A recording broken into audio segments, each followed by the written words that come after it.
Alrighty, I got all this incredible food. It's time to go have a picnic with my best friends. Ah yes, the good old-fashioned inventory system. A place to store all kinds of weaponry the game gives you, gather resources to save for a more useful purpose, or fill with nothing but food, and try to have a picnic with a bunch of zombies. Hey guys, sorry I'm late. I forgot the tequila. Let go of me. Let go of me. Like I said, like. This was not an effective use of the inventory system. No matter what way you put it, having an inventory in a video game is very important for most games. I mean, you gotta have somewhere to put all the fancy stuff the game gives you. Wow. As Purposeless Rabbit Holes puts it. I mean, inventory systems aren't exactly meant to be fun. They're more function than form, a necessary evil created by the fact that you gotta carry a lot of shit around in video games. And as you can imagine, this principle also applies to VR. Now, not all games need them. Hell, there are a lot of great VR games that play fantastically without the need to store items. But if the player is expected to carry more than 2 items at a time, you need some form of item storage or inventory. Being able to access an inventory on a flat screen game is usually pretty easy, as all you need to do is most of the time just press a button. But in VR, you have to take into consideration the immersion that can be maintained or broken through the simple item storage system. From my observation, there have been a decent number of solutions to this problem for inventories in VR games. So I'm going to go over some of the more popular VR inventories and discuss where they exceed and where they fall very, very flat. Sorry to interrupt, but Nerd has no idea how to include disclaimers in his videos, so I have to do it for him. Nerd talks about these inventories from a game design perspective, but does not claim to be a game designer or programmer himself, merely going off his own observations and limited knowledge of game development. Anyway, sorry again for cutting in. Enjoy the rest of the video. Starting with... Ah, gotcha, you got clickbaited. Alright, in all seriousness, while writing the script, I actually realized there were a lot of VR games that actually don't need any kind of inventory system at all. Now, while this should have been obvious to someone who's been playing VR games for a few years now, this just never occurred to me for some reason. Maybe I'm just stupid. The answer to that is yes. The most obvious examples are rhythm games like Beat Saber, Synth Riders, and my personal favorite, Pistol Whip. Sports and exercise themed games such as Echo VR, The Climb, and Walkabout Mini Golf. Some puzzle games such as Keep Talking Nobody Explodes and I Expect You to Die. And short experience games such as Mission ISS and KFC The Heartwood. Wait, what is this thing? Welcome to my game. Me, Colonel Sanders. I'm watching your every move. What in the actual fuck? One of the things you will notice that most of these games have in common is that you're, for the most part, standing in one place and not really needing to go anywhere. Either that, or you're never in a position where you need to hold more than 2 items at a time. None of this works fine for the aforementioned examples and a couple more, but in most cases, it will limit how intricate and complex the game can be, which can be a good thing or a bad thing depending on what kind of game you're making. If you're making a game that's simpler in terms of how many items you can have, then it works fine. But if you're building a game where you need to bring a lot of stuff from point A to point B, then you better hope that moving stuff in the game is actually fun and not some mindless chore or confusing nightmare. Alright, now we're going to talk about inventories. This is the one-size-fits-all inventory that everyone knows, but subconsciously doesn't really think about. The reason I'm bringing this up before the other ones is because this system is used in nearly every VR game to some degree. Whether it be some set inventory slots for a flashlight or a gun like in Propagation VR or Nope, not giving that game any more attention. Slots that cover your shoulders and hips like in Bone Rusher Blade and Sorcery, or an insane level of slots that we see in games like Into the Radius and H3 VR. This inventory works right with most games out there. Even games that don't seem to use holsters, more often than not do, with an example being Half-Life Alyx, and the wrist holsters that are used to hold syringes, grenades, and more important items, like Noam Chomsky. Oh wait, he doesn't fit. Never mind. It's a simple and really effective inventory to implement if you're creating a game which only has a few items that you want the player to be able to bring around with them, which tends to be the case for most games. Or in the case of games like Bone Lab, forcing the player to choose between a beautiful shotgun they picked up in the last level, or a shiny new AK-47 in this level. Goodbye, pump action shotgun, you will be missed. Since it is so universally used by so many games, it's often used in conjunction with other inventories to help with managing items and ease of use. But what if you don't want to have to deal with holsters? What if you have more than just a few items you want the player to bring around them for the entire game? Well, in that instance, the item select wheel is a perfect solution to this problem. But nerd, not every game that uses this system uses a wheel. Shut up. This type of inventory is seen in games like Half-Life Alyx, Vertigo 2, and Fortnite Population 1.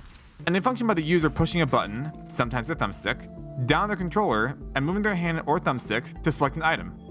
This system is perfect for any game dev who wants their player to bring around a couple of guns or items throughout the entirety of the game, but doesn't have a lot of places to put them or doesn't want to finagle the giant backpack.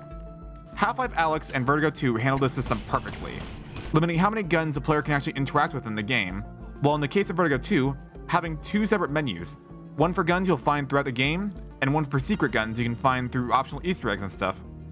This inventory is also prevalent in Blade and Sorcery, where it acts as sort of a sub-menu for your healing items and your tools that you bring along with you, such as healing potions, torches, a zip-lining tool. It's also used for the spell wheel, which works if you only have a few spells, but once you get more than like say 5 or 6, it suddenly becomes very, very cluttered. Regardless, this inventory is a great choice for a lot more action or physics-based VR games. It's simple, and it's easy for the player to interact with, which allows them to stay in the action, with the only downside is that it's kind of limiting in terms of how much the player can actually carry. While it does maintain immersion, some games more often than not benefit from different inventory systems that can hold more while still maintaining immersion. The easiest and most boring solution to a big inventory in VR, just using a flat screen one.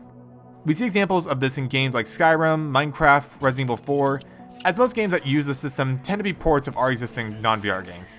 A major pro to these kinds of inventories is their simplicity to implement, and their ability to hold a lot of stuff. They can be as simple as a standard list of items, or can be the greatest jigsaw puzzle you have ever put together like the one in Resident Evil 4. That is, if you're playing on flat screen.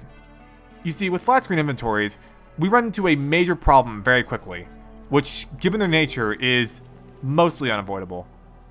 They suck at keeping immersion. Part of the fun of VR is the fact that you're present there in the game. When you're playing Half-Life Alyx and you have Big Bad Jeff chasing you down because you dropped a bottle within a 5-mile radius of his hearing, the real immersive feeling of, I don't like this. I really don't like this. Please don't hear me, would be immediately broken if you could just open your inventory and have the world come to a standstill. These inventories, more time than not, shatter that level of immersion because it takes you out of the experience, and reminds you that you're playing a video game. I personally think Resident Evil 4, while I love it as a game and its VR port, is the worst offender of this immersion break, as opening your inventory to change out a weapon or equip a healing item that isn't a green herb pauses the game entirely and stops any flow you would have if you were in a big fight.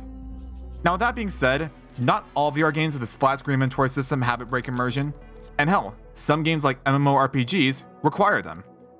Zenith of the Last City is one of these examples, having a transparent screen that keeps you in the game while giving you access to all your equipment, food, resources, and of course, cooking.